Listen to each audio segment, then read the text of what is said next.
When Jesus had finished saying all these things, he said to his disciples, "As you know, the Passover is 2 days away, and the Son of Man will be handed over to be crucified." Then the chief priests and the elders of the people assembled in the palace of the high priest, whose name was Caiaphas, and they schemed to arrest Jesus secretly and kill him. But not during the festival, they said, or there may be a riot among the people. While Jesus was in Bethany in the home of Simon the leper, a woman came to him with an alabaster jar of very expensive perfume, which she poured on his head as he was reclining at the table. When the disciples saw this, they were indignant. "Why this waste?" they asked. "This perfume could have been sold at a high price and the money given to the poor." Aware of this, Jesus said to them, "Why are you bothering this woman? She has done a beautiful thing to me. The poor you will always have with you, but you will not always have me. When she poured this perfume on my body, she did it to prepare me for burial. Truly, I tell you, wherever this gospel is preached throughout the world, what she has done will also be told, in memory of her." Then one of the 12, the one called Judas Iscariot, went to the chief priests and asked, "What are you willing to give me if I deliver him over to you?" So they counted out for him 30 pieces of silver. From then on, Judas watched for an opportunity to hand him over. On the first day of the festival of unleavened bread, the disciples came to Jesus and asked, "Where do you want us to make preparations for you to eat the Passover?" He replied, "Go into the city to a certain man and tell him, 'The teacher says, my appointed time is near. I am going to celebrate the Passover with my disciples at your house.'" So the disciples did as Jesus had directed them and prepared the Passover. When evening came, Jesus was reclining at the table with the 12, and while they were eating, he said, "Truly I tell you, one of you will betray me." They were very sad and began to say to him, one after the other, "Surely you don't mean me, Lord?" Jesus replied, "The one who has dipped his hand into the bowl with me will betray me. The Son of Man will go just as it is written about him. But woe to that man who betrays the Son of Man. It would be better for him if he had not been born." Then Judas, the one who would betray him, said, "Surely you don't mean me, Rabbi?" Jesus answered, "You have said so." While they were eating, Jesus took bread, and when he had given thanks, he broke it and gave it to his disciples, saying, "Take and eat. This is my body." Then he took a cup, and when he had given thanks, he gave it to them, saying, "Drink from it, all of you. This is my blood of the covenant, which is poured out for many for the forgiveness of sins. I tell you, I will not drink from this fruit of the vine from now on until that day when I drink it new with you in my Father's kingdom." When they had sung a hymn, they went out to the Mount of Olives. Then Jesus told them, "This very night you will all fall away on account of me, for it is written, 'I will strike the shepherd, and the sheep of the flock will be scattered.' But after I have risen, I will go ahead of you into Galilee."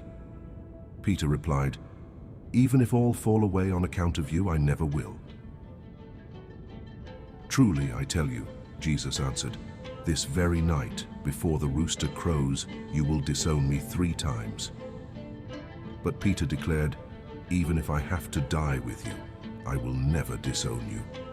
And all the other disciples said the same. Then Jesus went with his disciples to a place called Gethsemane, and he said to them, "Sit here while I go over there and pray." He took Peter and the 2 sons of Zebedee along with him, and he began to be sorrowful and troubled. Then he said to them, "My soul is overwhelmed with sorrow to the point of death. Stay here and keep watch with me." Going a little farther, he fell with his face to the ground and prayed, "My Father, if it is possible, may this cup be taken from me, yet not as I will, but as you will." Then he returned to his disciples and found them sleeping. "Couldn't you men keep watch with me for 1 hour?" he asked Peter. "Watch and pray so that you will not fall into temptation. The spirit is willing, but the flesh is weak." He went away a second time and prayed, "My Father, "If it is not possible for this cup to be taken away unless I drink it, may your will be done." When he came back, he again found them sleeping because their eyes were heavy. So he left them and went away once more and prayed the third time, saying the same thing. Then he returned to the disciples and said to them, "Are you still sleeping and resting? Look, the hour has come, and the Son of Man is delivered into the hands of sinners. Rise, let us go. Here comes my betrayer." While he was still speaking, Judas, one of the 12, arrived. With him was a large crowd armed with swords and clubs, sent from the chief priests and the elders of the people. Now the betrayer had arranged a signal with them. "The one I kiss is the man, arrest him." Going at once to Jesus, Judas said, "Greetings, Rabbi," and kissed him. Jesus replied, "Do what you came for, friend." Then the men stepped forward, seized Jesus, and arrested him. With that, one of Jesus' companions reached for his sword, drew it out, and struck the servant of the high priest, cutting off his ear. "Put your sword back in its place," Jesus said to him, "for all who draw the sword will die by the sword. Do you think I cannot call on my Father, and he will at once put at my disposal more than 12 legions of angels? But how then would the scriptures be fulfilled that say it must happen in this way?" In that hour, Jesus said to the crowd, "Am I leading a rebellion that you have come out with swords and clubs to capture me? Every day I sat in the temple courts teaching, and you did not arrest me. But this has all taken place that the writings of the prophets might be fulfilled." Then all the disciples deserted him and fled. Those who had arrested Jesus took him to Caiaphas the high priest, where the teachers of the law and the elders had assembled. But Peter followed him at a distance, right up to the courtyard of the high priest. He entered and sat down with the guards to see the outcome. The chief priests and the whole Sanhedrin were looking for false evidence against Jesus so that they could put him to death. But they did not find any, though many false witnesses came forward. Finally, 2 came forward and declared, "This fellow said, 'I am able to destroy the temple of God and rebuild it in 3 days.'" Then the high priest stood up and said to Jesus, "Are you not going to answer? What is this testimony that these men are bringing against you?" But Jesus remained silent. The high priest said to him, "I charge you under oath by the living God. Tell us if you are the Messiah, the Son of God." "You have said so," Jesus replied. "But I say to all of you, from now on you will see the Son of Man sitting at the right hand of the Mighty One and coming on the clouds of heaven." Then the high priest tore his clothes and said, "He has spoken blasphemy. Why do we need any more witnesses? Look, now you have heard the blasphemy. What do you think?" "He is worthy of death," they answered. Then they spit in his face and struck him with their fists. Others slapped him and said, "Prophesy to us, Messiah. Who hit you?" Now Peter was sitting out in the courtyard, and a servant girl came to him. "You also were with Jesus of Galilee," she said, but he denied it before them all. "I don't know what you're talking about," he said. Then he went out to the gateway, where another servant girl saw him, and said to the people there, "This fellow was with Jesus of Nazareth." He denied it again with an oath, "I don't know the man." After a little while, those standing there went up to Peter and said, "Surely you are one of them. Your accent gives you away." Then he began to call down curses, and he swore to them, "I don't know the man." Immediately a rooster crowed. Then Peter remembered the word Jesus had spoken, "Before the rooster crows, you will disown me 3 times." And he went outside and wept bitterly.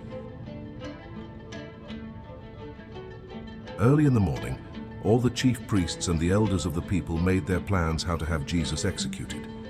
So they bound him, led him away, and handed him over to Pilate the governor. When Judas, who had betrayed him, saw that Jesus was condemned, he was seized with remorse and returned the 30 pieces of silver to the chief priests and the elders. "I have sinned," he said, "for I have betrayed innocent blood." "What is that to us?" they replied.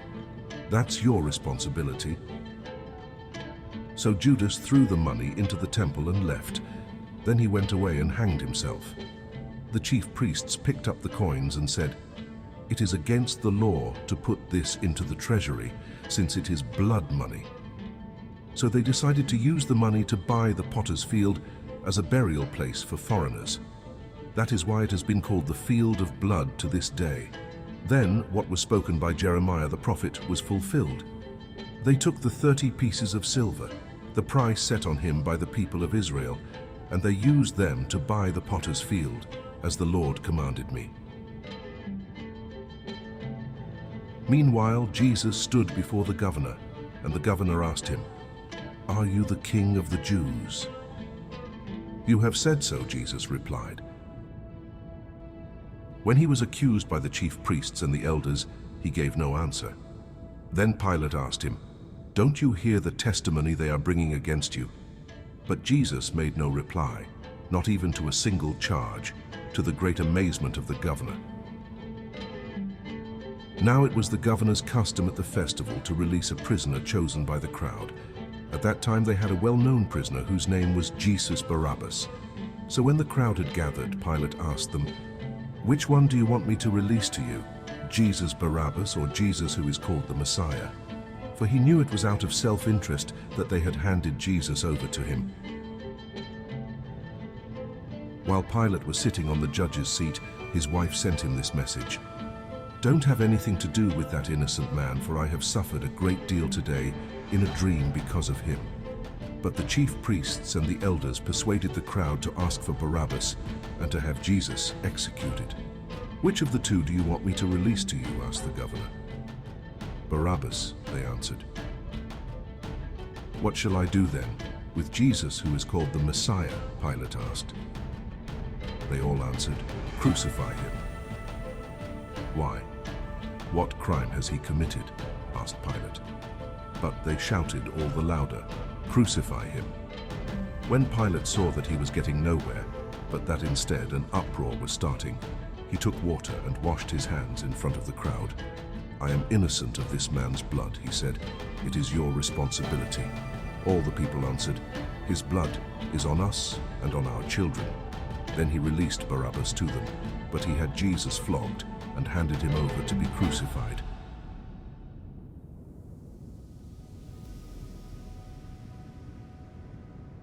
Then the governor's soldiers took Jesus into the praetorium and gathered the whole company of soldiers around him. They stripped him and put a scarlet robe on him, and then twisted together a crown of thorns and set it on his head. They put a staff in his right hand. Then they knelt in front of him and mocked him. "Hail, King of the Jews!" they said.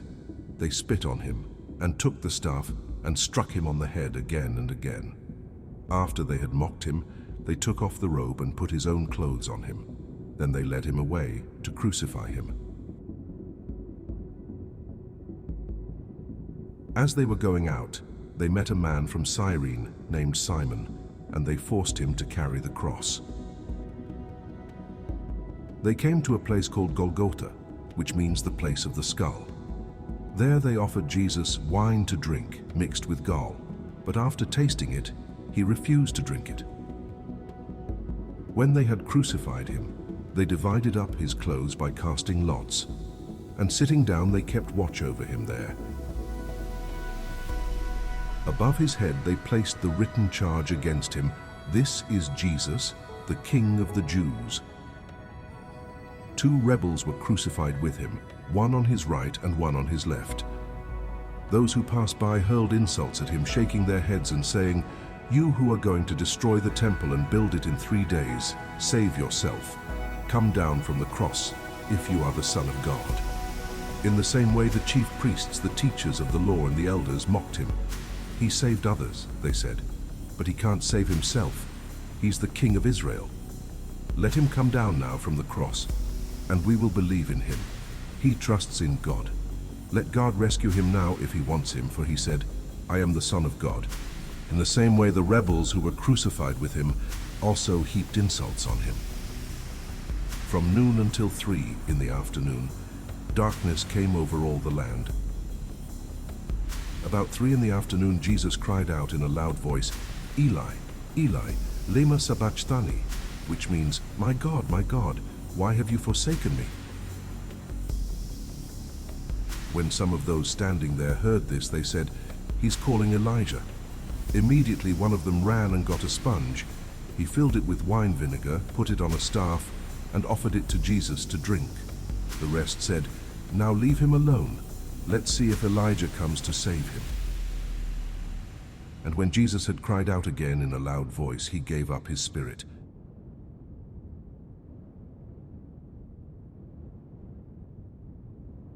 At that moment, the curtain of the temple was torn in two from top to bottom. The earth shook, the rocks split, and the tombs broke open.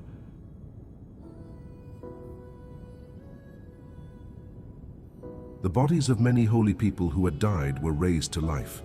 They came out of the tombs after Jesus' resurrection and went into the holy city and appeared to many people.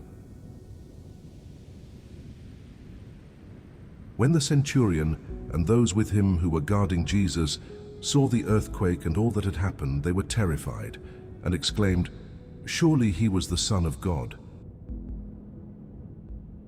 Many women were there, watching from a distance. They had followed Jesus from Galilee to care for his needs. Among them were Mary Magdalene, Mary the mother of James and Joseph, and the mother of Zebedee's sons. As evening approached, there came a rich man from Arimathea named Joseph, who had himself become a disciple of Jesus. Going to Pilate, he asked for Jesus' body, and Pilate ordered that it be given to him. Joseph took the body, wrapped it in a clean linen cloth, and placed it in his own new tomb that he had cut out of the rock. He rolled a big stone in front of the entrance to the tomb and went away.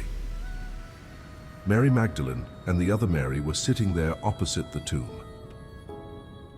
The next day, the one after Preparation Day, the chief priests and the Pharisees went to Pilate.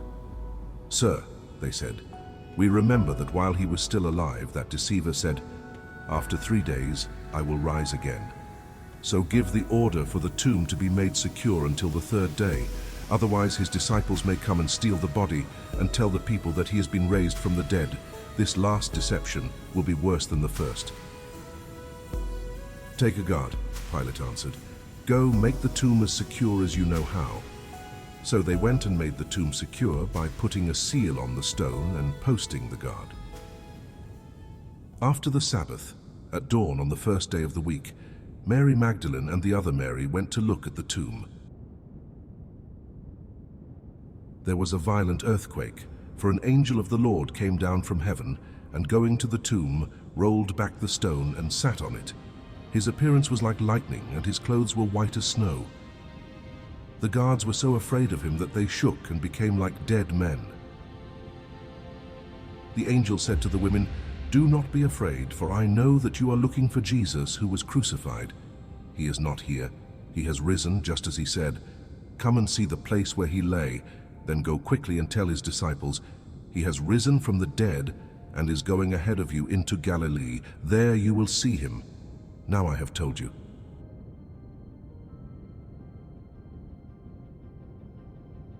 So the women hurried away from the tomb, afraid yet filled with joy, and ran to tell his disciples. Suddenly, Jesus met them.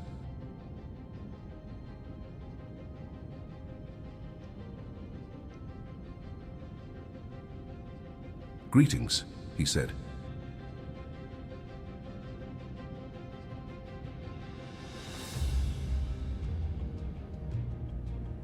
They came to him, clasped his feet, and worshipped him. Then Jesus said to them, "Do not be afraid. Go and tell my brothers to go to Galilee. There they will see me." While the women were on their way, some of the guards went into the city and reported to the chief priests everything that had happened. When the chief priests had met with the elders and devised a plan, they gave the soldiers a large sum of money, telling them, "You are to say, 'His disciples came during the night and stole him away while we were asleep.' If this report gets to the governor, we will satisfy him and keep you out of trouble." So the soldiers took the money and did as they were instructed. And this story has been widely circulated among the Jews to this very day. Then the 11 disciples went to Galilee, to the mountain where Jesus had told them to go. When they saw him, they worshipped him. But some doubted. Then Jesus came to them and said, "All authority in heaven and on earth has been given to me. Therefore go and make disciples of all nations, baptizing them in the name of the Father, and of the Son, and of the Holy Spirit, and teaching them to obey everything I have commanded you. And surely I am with you always, to the very end of the age."